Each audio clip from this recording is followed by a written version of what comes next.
ઓમ શાંતિ.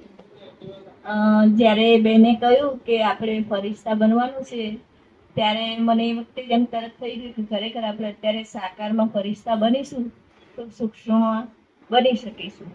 એટલે પછી મેં બેનને કહ્યું કે દીદી હું 2-3 દિવસ પછી તમને જવાબ આપીશ.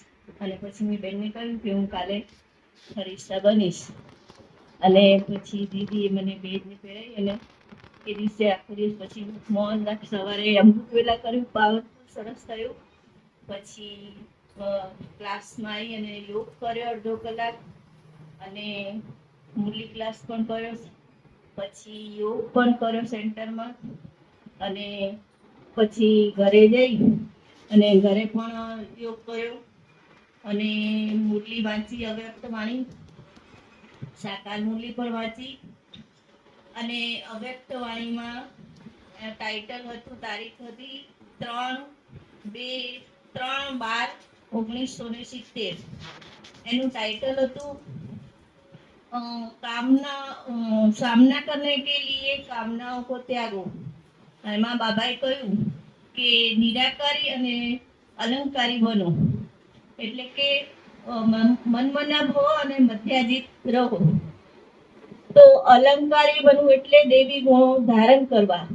ચિંતન પણ થોડું ઘણું કર્યું. અને દેવી ગુણો ધારણ કરવા એટલે કે પહેલા સ્વયંને બદલવું પડે, સ્વપરિવર્તન પહેલા કરવું પડે, તો જ વિશ્વ પરિવર્તન કરી શકાય. પહેલા પોતાનું કલ્યાણ કરશો તો જ વિશ્વ કલ્યાણ આપણે કરી શકીશું. અને બાબાએ કહ્યું કે अलंकारी जो बच्चे होते हैं वो अहंकारी नहीं बनते, और जो अहंकारी होते हैं वो अलंकारी नहीं बनते. પછી બીજું પોઈન્ટ હતું કે माया से हार जाते हैं तो हार जाते हैं वो धर्मराज की मार भी खाते हैं. તો દુનિયામાં પણ કહેવાય છે કે મારથી તો ભૂતો પણ ભાગી જાય. એટલે આપણે પણ મોટા મોટા તો ભૂતો ભગાયા, પણ સૂક્ષ્મ જે આળસ અલબેલા પણ છે એને આપણે ભગાવવા હોય તો આપણે પણ ધર્મરાજની મારને હંમેશા સામે રાખવી પડશે, તો આ ભૂતો પણ આપણા ભાગી જશે. અને પછી જમવા માટે થોડી વાર રોટી બનાવવા માટે ઉઠી અને જમવા માટે ઉઠી. પછી પાછી ઘરે યોગ આખો દિવસ મુરલી, ચિંતન, વાંચન અને યોગ ને બધું કર્યું. અને બીજું મને અનુભવ થયો કે મારી પુત્રીઓ 3 છે ને, એમાં નાની પહેલા આગલા દિવસે મેં કહ્યું કે મને બોલાવજો મત, મારે કાલે મૌન છે. તો કે દાદી તો રોજ મૌન રાખ તો સારું, કે શાંતિ અમારે.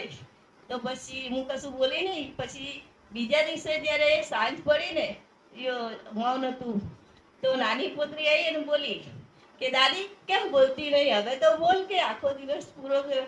પછી મોટી કે દાદી કાલ બોલશે. દાદી કાલ તો બોલ દીધો, કાલ મૌન મત રાખજે કે. એટલે પછી મને અંદરથી એમ થયું કે ખરેખર આપણે જેટલી શાંતિ રાખીએ, મૌન રાખીએ, એમાં જ મજા છે. અને આપણા પરિવારવાળા અથવા બીજા બી એમ કે આપણી તરફ પ્રેમથી ખેંચાઈને આવશે. અને આપણે બોલ બોલ કરીશું તો કોઈને ગમશે નહીં, નાના હોય કે મોટા હોય, કોઈને અત્યારે સલાહ ગમતી નથી.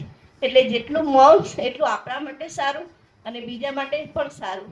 એનાથી આપણને સુખ, શાંતિ અને આનંદની ખુશી થાય છે, જે મેં અનુભવી. અને બહુ જ મજા આવી ખરેખર. અને સેન્ટરમાં યોગ પણ કર્યો સાંજે ફરીથી 2 કલાક.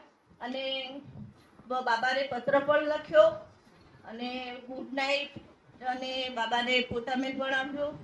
ખરેખર બહુ જ મજા આવી ગઈ. ખરેખર આપણે તો વધારે નહીં તો દિવસમાં 2-3 કલાક તો મૌન રાખવું જોઈએ એવું મને થયું. અને એનાથી આપણને બધાને પણ શાંતિ મળે. ઓમ શાંતિ.